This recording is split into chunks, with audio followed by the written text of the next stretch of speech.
Hello everyone, मैं प्रभा स्वागत करती हूँ आपका आपके अपने चैनल निंजा कोचिंग में। तो आज हम लोग यहाँ पढ़ने वाले हैं मैग्नेटिज्म और हम पूरा टॉपिक फिनिश करेंगे मैग्नेटिज्म का। सारे पॉइंट कवर करेंगे एक एक करके। इंपॉर्टेंट जितने भी पॉइंट हैं सारे कवर करेंगे, तो लास्ट तक वीडियो में बने रहिएगा। आई होप आपको वीडियो पसंद आएगी। तो आइए शुरू करते हैं। सबसे पहले मैग्नेटिज्म मतलब चुंबकत्व। तो नेचुरल जो मैग्नेट थी, मतलब मैग्नेट के बारे में सबसे पहले किसने बताया? सर थेल्स ने बताया। सर थेल्स ने बताया मैग्नेट के बारे में 6th सेंचुरी में। ठीक है, नेचुरल मैग्नेट के बारे में बताया इन्होंने। और सर थेल्स जो थे वो एक दार्शनिक थे। कौन थे? दार्शनिक थे।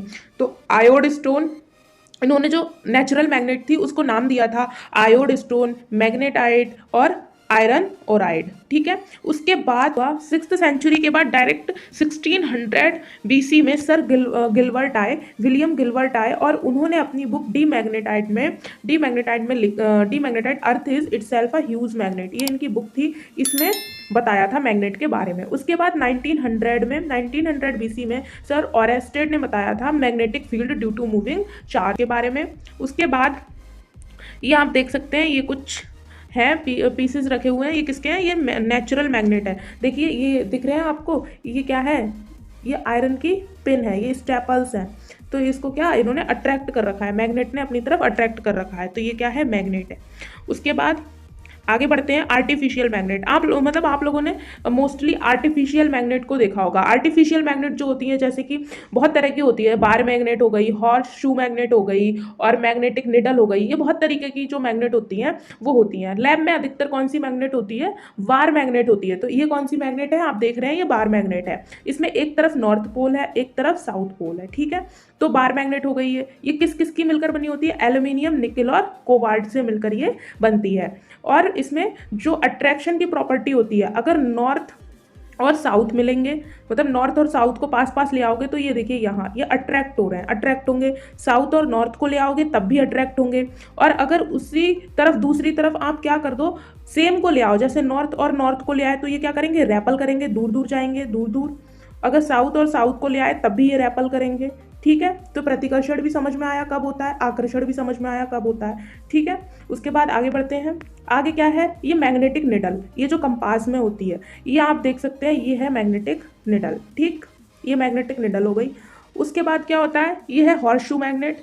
हॉर्स शू मैग्नेट एक तरफ नॉर्थ होता है, एक तरफ साउथ होता है, यू शेप की होती है, ये हॉर्स के शू के शेप की होती है। ठीक है, इसीलिए इसको हॉर्स शू मैग्नेट कहते हैं। उसके बाद आगे बढ़ते हैं। क्या है? मैग्नेटिक फील्ड, चुंबकीय क्षेत्र। मतलब ये हुआ कि आप ऐसा, मतलब आपने कभी ऐसा किया है कि जो चुंबक है उसके पास आप सिक्का लेके गए या फिर लोहे की कोई चीज़ लेके गए, और क्या वो बिल्कुल करीब लेके जाओगे तभी अट्रैक्ट करेगा, या कुछ दूरी से अट्रैक्ट कर लेता है? तो आपने नोटिस किया होगा कि कुछ दूरी से अट्रैक्ट कर लेता है, कुछ दूरी से अट्रैक्ट कर लेता है। इसका मतलब क्या हुआ? जो मैग्नेट है वो अपने चारों तरफ कुछ मैग्नेटिक फील्ड जनरेट कर लेती है, जिसमें आके कोई ऑब्जेक्ट, कोई आयरन का ऑब्जेक्ट, जो कि कोई मेटल का ऑब्जेक्ट जो कि उसकी तरफ अट्रैक्ट हो रहा है। किसकी तरफ अट्रैक्ट हो रहा है? चुंबक की तरफ अट्रैक्ट हो रहा है, तो उसको कहेंगे मैग्नेटिक फील्ड। ठीक है, मैग्नेटिक फील्ड को डिनोट करते हैं बी से, बी से डिनोट करते हैं। और ये क्या है? वेक्टर क्वांटिटी है। ये क्या है? वेक्टर क्वांटिटी है। इसकी यूनिट जो है वो है टेस्ला, यूनिट जो है वो टेस्ला है। और सीजीएस जो यूनिट है वो गॉस है। और टेस्ला और गॉस के बीच में रिलेशन है, तो ये है 1 tesla is equal to 10⁴ gauss. ठीक है, आगे बढ़ते हैं। क्या है? Magnetic effect of electric current. क्या मतलब हुआ इसका? विद्युत धारा का चुंबकीय प्रभाव। मतलब समझते हैं, मैग्नेटिक इफेक्ट जो होगा इलेक्ट्रिक करंट, मतलब magnetic effect of electric current. जब किसी चालक में विद्युत धारा प्रवाहित की जाती है तब उसके आसपास एक चुंबकीय क्षेत्र बन जाता है। क्या मतलब हुआ इसका? When a current flow in a conductor. देखिए कोई कंडक्टर है, ठीक है, कोई भी कंडक्टर है, अगर उसमें करंट फ्लो किया जाएगा तब क्या होगा? वो अपने चारों तरफ मैग्नेटिक फील्ड डेवलप कर लेगा। डेवलप कर लेगा कैसे? मान लीजिए ये क्या है हमारे पास? ये कोई लोहे की रॉड है। ठीक है, लोहे की रॉड है, इसमें से हमने क्या करंट फ्लो किया, इसमें हमने क्या करंट फ्लो किया, ये हमारा करंट है, इसमें हमने करंट फ्लो किया। होगा क्या? अब इसमें करंट फ्लो होगा तो इसके चारों तरफ, इसके चारों तरफ कुछ ये क्या कर लेगा? मैग्नेटिक फील्ड जनरेट कर लेगा, मैग्नेटिक फील्ड जनरेट कर लेगा। क्या हुआ? इसका मतलब यही है कि जब हम किसी कंडक्टर में करंट फ्लो करते हैं तो वो अपने चारों तरफ मैग्नेटिक फील्ड को डेवलप कर लेता है। ठीक है, आगे बढ़ते हैं। Direction of magnetic field. अब हम कैसे पता करेंगे कि मैग्नेटिक फील्ड की डायरेक्शन क्या है, मतलब किस डायरेक्शन में मैग्नेटिक फील्ड है। तो इसको पता करने के लिए राइट हैंड थंब रूल का यूज करेंगे। राइट हैंड थंब रूल का यूज करेंगे, ये देखिए राइट हैंड थंब रूल है, आपको बिल्कुल इसी तरीके से करना है। तो ये है आपकी, मान लीजिए रॉड है जिसमें कि आप करंट फ्लो कर रहे हैं ऊपर की तरफ। तो जिधर आप करंट फ्लो कर रहे हैं उसको कैसे ग्रैप, मतलब कैसे होल्ड करना है, उसको इस टाइप से होल्ड करना है कि जिस डायरेक्शन में करंट फ्लो हो रही है उस डायरेक्शन में आपका थंब रहना चाहिए। तो जो आपकी फिंगर जिधर साइड को कर लूंगी, जिधर साइड को आपकी फिंगर कर लूंगी, जैसे ये देखिए इधर साइड को कर ले फिंगर, तो यहाँ इधर ही है डायरेक्शन, मैग्नेटिक फील्ड की डायरेक्शन इधर ही है। किससे पता करते हैं? मैक्सवेल कॉर्क स्क्रू रूल बोलते हैं या फिर राइट हैंड थंब रूल बोलते हैं। ठीक है, आगे बढ़ते हैं। इतना समझ में आ गया? क्या है आगे? जनरेटर और मोटर। तो जनरेटर एंड मोटर में क्या डिफरेंस है? जनरेटर जो है, जनरेटर का प्रिंसिपल क्या है? जनरेटर का प्रिंसिपल है electromagnetic induction. Faraday's law of electromagnetic induction पे वर्क करता है जो जनरेटर है।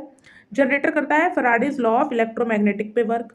उधर दूसरी तरफ जो मोटर है, मोटर किस पे वर्क करता है? मोटर जो है वह ना करंट कैरिंग कंडक्टर, जब कोई करंट कैरिंग कंडक्टर जो है, मतलब कोई कंडक्टर, जैसे कोई कंडक्टर, कोई भी कंडक्टर जिसमें कि करंट फ्लो हो रही है, जिसमें करंट फ्लो हो रही है, उसको क्या कर दें हम? प्लेस कर दें मैग्नेटिक फील्ड में। जैसे यहाँ चारों तरफ मैग्नेटिक फील्ड है ये, तो इसके अंदर प्लेस कर दें, current flow through it, then a force is acting on it. तो इसके ऊपर क्या होगा? फोर्स लगना शुरू हो जाएगा और ये क्या, रोटेट करना स्टार्ट कर देगा। तो इसी के प्रिंसिपल पे क्या करता है मोटर जो है, मोटर वर्क करता है। ठीक है, इतना समझ में आ गया?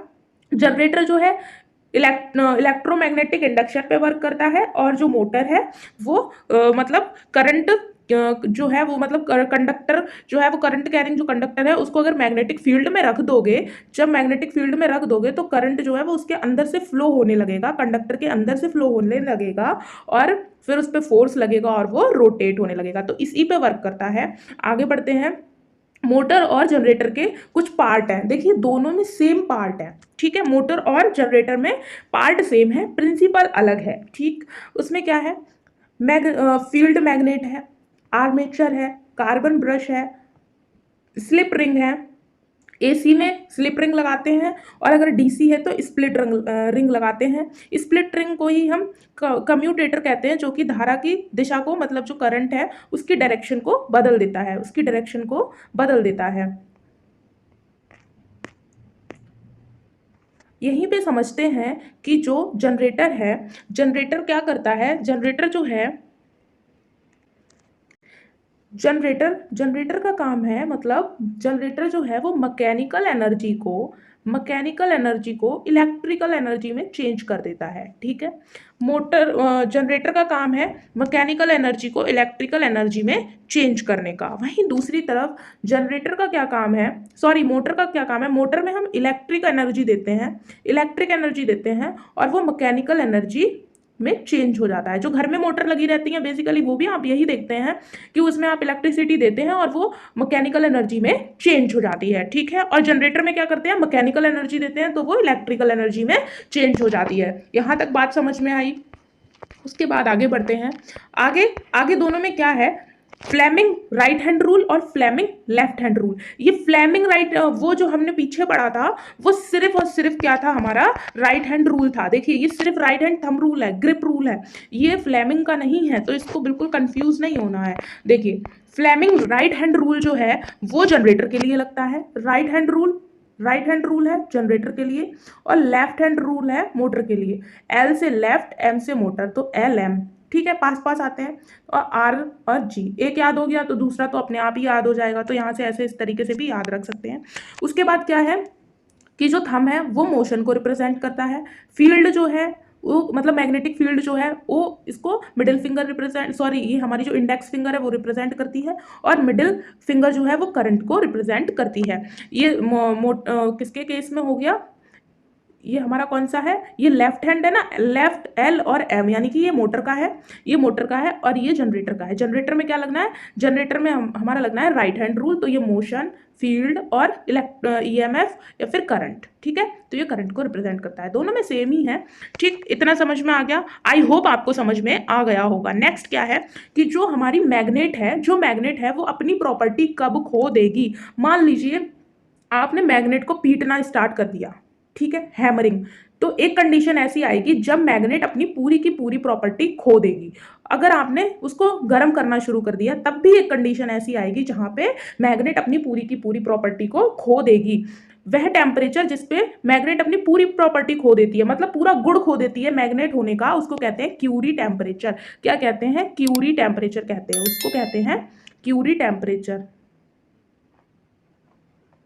CURIE, क्यूरिक temperature. ठीक है, आई होप इतना आपको समझ में आया होगा। आज की क्लास यहीं तक रखते हैं, कल फिर मिलेंगे नेक्स्ट वीडियो में, नेक्स्ट अच्छे चैप्टर के साथ, मतलब अच्छा कंटेंट के साथ, अच्छे टॉपिक के साथ। आई होप इतना आपको समझ में आया होगा, और अगर समझ में आया है तो एक लाइक तो बनता है, प्लीज़ एक लाइक जरूर करके जाइए, चैनल को सब्सक्राइब करिए ताकि सारे वीडियो आपको टाइम से मिल जाए। बस आज के लिए यहीं तक, थैंक यू।